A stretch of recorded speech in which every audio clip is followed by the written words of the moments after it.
The place was Egypt, the most highly civilized nation then in existence. The year 1475 B.C. For 215 years the children of Israel had lived in Egypt, the last century in bitter bondage. The friendly pharaohs who knew and admired Joseph had long since passed to their graves. The new rulers viewed the rapidly multiplying Israelites as a threat to the national security, fearing that in the event of war the Israelites might join themselves with the enemies of Egypt. So the children of Israel were placed in bondage, forced to become slaves under the grinding tyranny of the Egyptians. But the Bible says, "The more they afflicted them, the more they multiplied and grew." Exodus 1:12. And the children of Israel sighed by reason of the bondage, and they cried, and their cry came up unto God. And God heard their groaning, and God remembered his covenant with Abraham, with Isaac, and with Jacob. Exodus 2:23 and 24. It had been more than 400 years since God made that covenant with Abraham concerning his posterity and their deliverance. Now at last D-Day had come. God was ready, and his deliverer was ready. They met, God and Moses, not in a palace, not in the shadow of some great pyramid, but out in the Midian desert beside a burning bush. And the Lord said, "I have surely seen the affliction of my people which are in Egypt, and have heard their cry by reason of their taskmasters. For I know their sorrows, and I am come down to deliver them." Exodus 3:7 and 8. Speaking to Moses, God said, "Come now, therefore, and I will send thee unto Pharaoh, that thou mayest bring forth my people, the children of Israel, out of Egypt." Exodus 3:10. It had been 40 years since he left the palace in Egypt. 40 years since he had spoken the Egyptian language. In fact, for that entire period of time, he had tended sheep out in the lonely desert. Gone was the self-confidence he had enjoyed as the proud young prince in the Egyptian court. The Bible says, "And Moses was learned in all the wisdom of the Egyptians, and was mighty in words and in deeds." Acts 7:22. But in the desert, Moses learned more than humility. By caring for the sheep, he learned patience and gentleness. Now God felt that Moses was ready to deliver Israel and exercise fatherly care over his people. Humbly, Moses obeyed God's instruction and accepted what at the moment appeared to be an impossible task. To help Moses in accomplishing this tremendous mission, God instructed Aaron, Moses' older brother, who was a slave in Egypt, to go out and meet Moses. Not only would Aaron lend moral support, but God appointed Aaron to be Moses' spokesman, since Moses had not used the Egyptian language for so many years.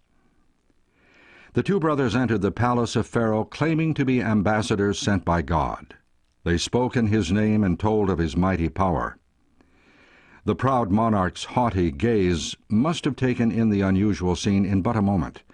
Before him stood two brothers, one a humble Midian shepherd, still clutching his shepherd's rod, and the other a local Hebrew slave. Both were proclaiming the great power of the God they served. When Aaron stated that they came with a message from the Lord requesting that Pharaoh let his people go, Pharaoh snorted in disgust, "Who is the Lord, that I should obey his voice to let Israel go? I know not the Lord, neither will I let Israel go." Exodus 5:2. With thousands of slaves at his disposal, Pharaoh certainly had no intention of losing that free labor. Aaron's request drew stern reaction. The king increased the workload of the Israelites. But soon God would let the pompous Pharaoh know who the Lord was and something about his mighty power. Pharaoh was warned by Moses and Aaron that God would send one plague after another upon Egypt until his people were released from bondage. Then the Lord's message to Pharaoh was, "In this thou shalt know that I am the Lord." Exodus 7:17. It wasn't long before the plagues began to fall, 10 to be exact. Before each plague fell, Moses and Aaron warned Pharaoh of the judgment to come, hoping he would choose to release the children of Israel, thus saving himself and his people from disaster. But Pharaoh persisted in his course of action, and in accordance with God's promise, unique calamities visited the Egyptians. First, the river Nile, worshipped by the Egyptians as one of their gods, turned to blood when Aaron smote the waters with a rod. The fish died, and all the rest of the water in Egypt became blood for 7 days. But Pharaoh refused to let God's people go. Next, a plague of frogs infected the land, millions of them, in the food, in the beds, everywhere. Yet the stubborn king refused to let Israel go. A plague of lice came next, but the arrogant ruler wouldn't agree to let the people go. It's interesting to notice that the first 3 plagues fell on both Hebrew and Egyptian. However, the last 7 plagues fell only on the Egyptians. And in that day I will set apart the land of Goshen, in which my people dwell, that no swarms of flies shall be there, in order that you may know that I am the Lord in the midst of the land. I will make a difference between my people and your people. Tomorrow this sign shall be. Exodus 8:22 and 23. Next came a plague of flies that filled the house of Pharaoh. After the flies, a most terrible epidemic swept through the land, destroying all the animals that were in the fields. By now, Pharaoh was intensely curious. Had the animals of the Hebrews been destroyed also, or had they been protected, as Moses predicted? And Pharaoh sent, and behold, there was not one of the cattle of the Israelites dead. And the heart of Pharaoh was hardened, and he did not let the people go. Exodus 9:7.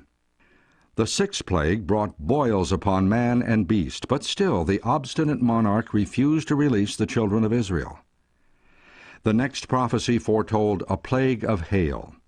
However, God promised that all who protected themselves and their animals would not die. The news spread quickly throughout the land, and many Egyptians took cover, along with their animals.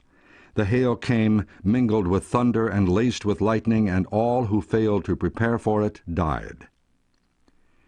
The Egyptians saw clearly that the earth was under the control of the living God, and that their only safety was in obedience to him. For a few fleeting moments, Pharaoh actually toyed with the idea of obeying God and letting the people go. But as the plague abated, so did his good intentions. Moses warned Pharaoh that if he refused to let the children of Israel go, that the next scourge would be a swarm of locusts. Appalled by the thought of more plagues, Pharaoh's counselors pleaded with him to let the slaves go, but the king still refused. And the locusts came as predicted.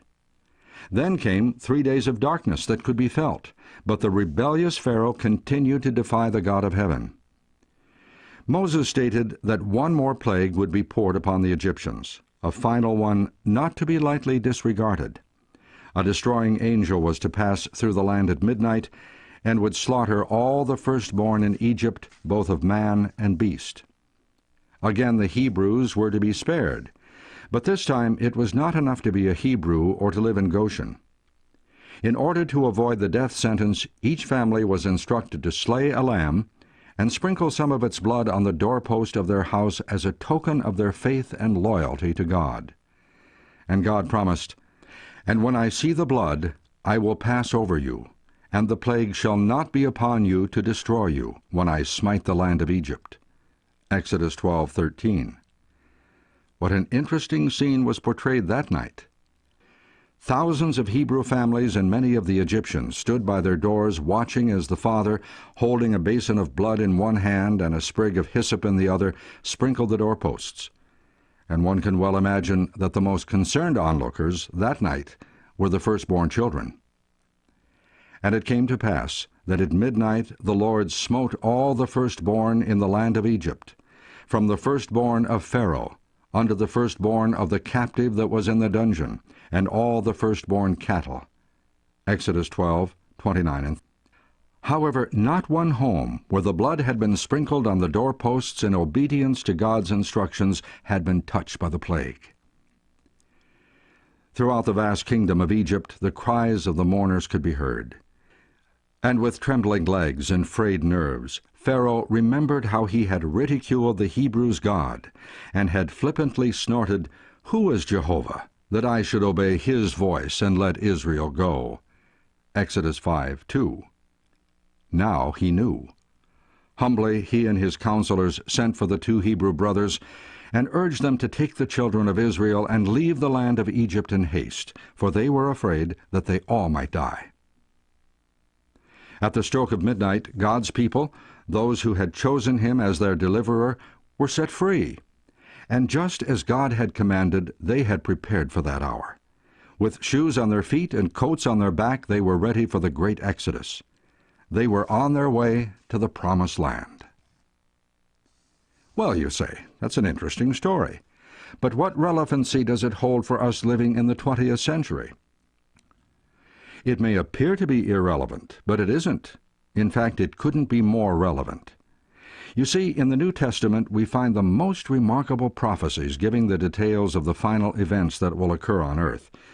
These prophecies make it crystal clear that once again plagues will fall, but on a much more devastating scale. Yes, according to Bible prophecy, history will be repeated. Not 10 plagues, but 7 will culminate in the deliverance of God's people, not from Egypt, but from a planet in rebellion.